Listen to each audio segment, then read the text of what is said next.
Guys, ayun, magandang umaga sa inyo, no. So, meron na naman tayong guys, meron na naman tayong sasaguting katanungan galing sa mga isa nating mga tagapanood, no, or followers, no.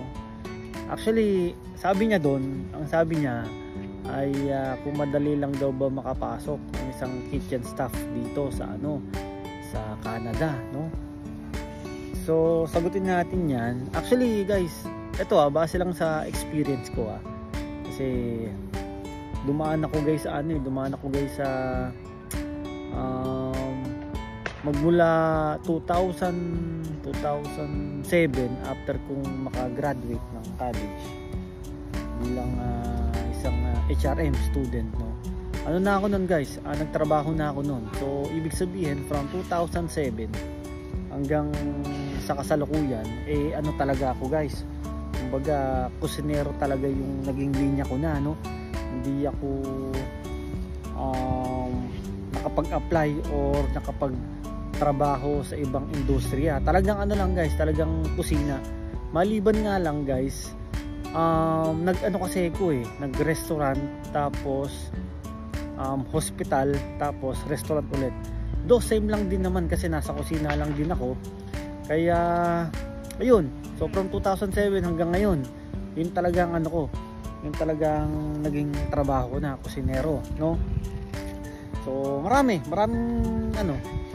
experience na rin, no. Well, dun sa tanong ni Kabayan, nasabi niya kung madali lang ba makapasok ng isang kitchen staff dito. Actually, kahit saan man natin daanin, talagang hindi lang dito sa Canada guys, hindi lang dito, kundi sa iba't ibang parte rin ng ng lugar.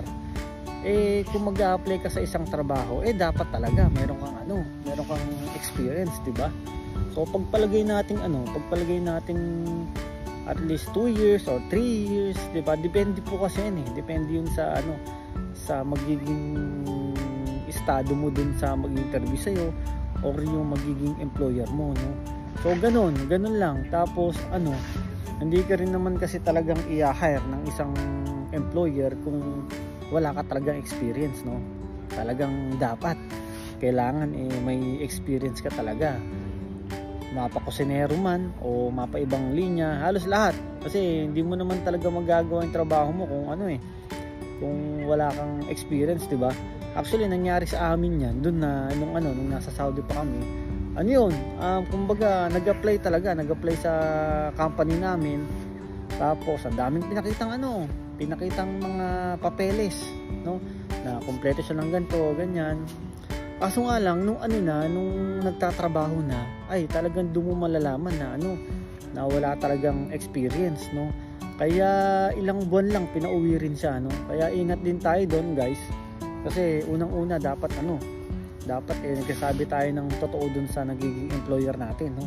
Huwag tayong magsinungaling basta may hire lang tayo. Hindi, huwag ganoon kasi parang niloko mo na rin yung naging naging employer mo noon, no. 'Di ba? Siyempre nagtiwala sa iyo, tapos ikaw naman tong ganito. Kumbaga maboka ba, no? Tapos lahat ng sinasabi. Kaya pangit din yung ganoon guys, pangit din. Kaya ang advice ko lang sa inyo, kung sakaling mag-apply kayo dito sa Canada bilang kusinero, madali lang as long as na alam mo yung pasikot-sikot sa kusina, alam mo yung mga basic lang, di ba?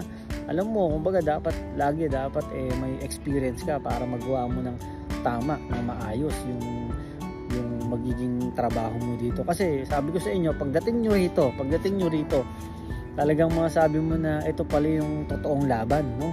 Well, sa ibang bansa rin naman ganoon, kasi dito iba talaga, iba. Mas okay kung talagang nagkaroon ka na ng experience sa Pilipinas o sa Saudi o sa ibang lugar.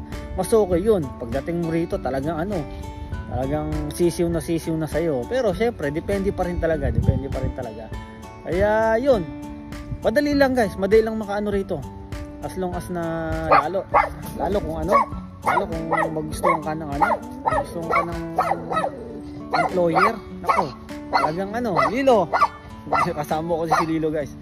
Talagang magustuhan ka ng employer, nako, talagang sobrang sobrang bilis ng ano mo rito, ng pag-hire mo dito. Kaya yun, God bless dun sa dun sa nagtanong sa akin si Kabayan, no. God bless, sana kung ano yung nasimula mo, tuloy-tuloy mo yan.